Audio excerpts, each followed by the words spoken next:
Hi friends, நான் சாந்திராஜ் பேசுகிறேன். எல்லாருக்கும் வணக்கம். ஃப்ரெண்ட்ஸ், ரொம்ப டேஸ்டியான சூப்பரான இட்லி தோசைக்கு ரொம்ப மேட்சான நம்ம சட்னி தான் அரைக்க போகிறோம். வாங்க என்ன சட்னின்னு பார்க்கலாம். இதுக்கு முன்னாடி இந்த சேனலில் ஃபஸ்ட் டைம் பார்த்தீங்கன்னாக்கா ஒரு லைக் போட்டுருங்க ஃப்ரெண்ட்ஸ். வாங்க, ஒரு மண் சட்டியில் 1 ஸ்பூன் அளவுக்கு நல்லெண்ணெய் சேர்த்துருக்கேன். 1 ஸ்பூன் கடுகு சேர்த்துருக்கேன். கடுகு நல்லா பொரிஞ்சு வரட்டும். இப்போ அது கூடவே 1 ஸ்பூன் கடலைப்பருப்பு சேர்த்துருக்கேன். கடுகும் கடலைப்பருப்பும் நல்லா பொரிஞ்சு வரணும் எண்ணெயில். மண் சட்டி வச்சு நம்ம செய்யும்போது எப்போயுமே அடுப்பை சிம்மில் வச்சுட்டு தான் நம்ம செய்யணும், இல்லைன்னா சீக்கிரம் அடி பிடிச்சிடும். இப்போ இது கூடவே ஒரு 6 பல் பூண்டு சேர்த்துருக்கேன்.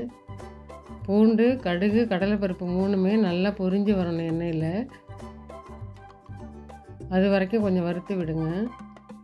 ரொம்ப டேஸ்டியாக இருக்கும் இந்த சட்னி. இப்போ இது கூடவே ஒரு 100 கிராம் அளவுக்கு சின்ன வெங்காயம் எடுத்து வச்சுருக்கேன். இதையும் நம்ம சேர்த்துக்கலாம்.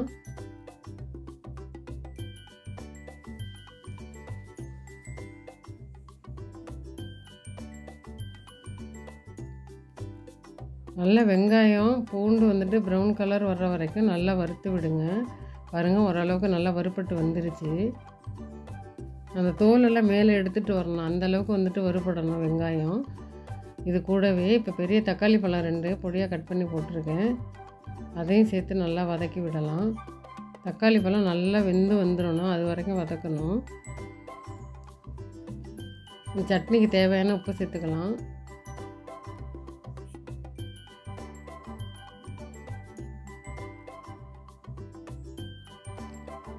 சேர்த்து நல்லா வதக்கி விடுங்க. ரொம்ப சூப்பராக இருக்கும். நல்லா சூடான இட்லி கூட தொட்டு சாப்பிடும்போது ரொம்ப சுவையாக இருக்கும் சட்னி. பிள்ளைங்கள்லாம் ரொம்ப இன்றைக்கி விரும்பி சாப்பிட்டாங்க.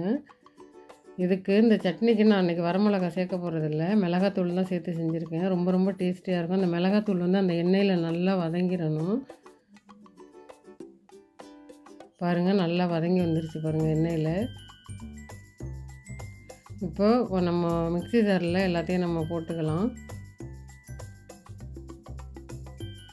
இது கூட ஒரு 1/2 டம்ளர் அளவுக்கு தண்ணி ஊற்றிட்டு கொஞ்சம் நல்லா கிளறி விட்டுருங்க. கிளறி விட்டு ஒரு 10 நிமிஷம் வச்சிங்கனாக்கா சூடு ஆறிடும். நம்ம அதுக்கப்புறம் மிக்சியில் அரைச்சிட வேண்டியதான். பாருங்கள், அரைச்சி எடுத்தாச்சு. பாருங்கள், சட்னி எவ்வளோ கலர்ஃபுல்லாக எப்படி இருக்குது பாருங்கள் ஃப்ரெண்ட்ஸ். கலர் எந்த அளவுக்கு இருக்கோ அந்தளவுக்கு சுவையும் இருக்கும் இந்த சட்னி. ஒரு டைம் நீங்கள் ட்ரை பண்ணி பாருங்கள், அதுக்கப்புறம் சொல்வீங்க. இந்த தக்காளி சட்னி சின்ன வெங்காயம் சேர்த்து அந்த சட்னி இட்லி தோசைக்கு ரொம்ப சூப்பராக இருந்ததுன்னா நீங்களே கமெண்ட் பண்ணுவீங்க. அந்தளவுக்கு ருசி இருக்கும்.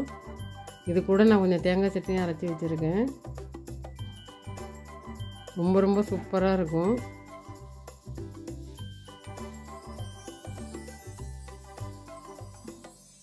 இந்த மாதிரி கருவேப்பிலை கடுகு சேர்த்து தாளித்து நம்ம கொட்டிட்டு அப்படியே சாப்பிட வேண்டியதான். ரொம்ப நல்லாயிருக்கும் ஃப்ரெண்ட்ஸ். நீங்கள் ஒரு டைம் செஞ்சு பாருங்கள். பிடிச்சிருந்துச்சுனாக்கா, நல்லா இருந்துச்சுன்னா கமெண்ட் பண்ணுங்கள். வீடியோ பார்க்குற அனைத்து உறவுகளுக்கும் நன்றிகள். தேங்க்யூ.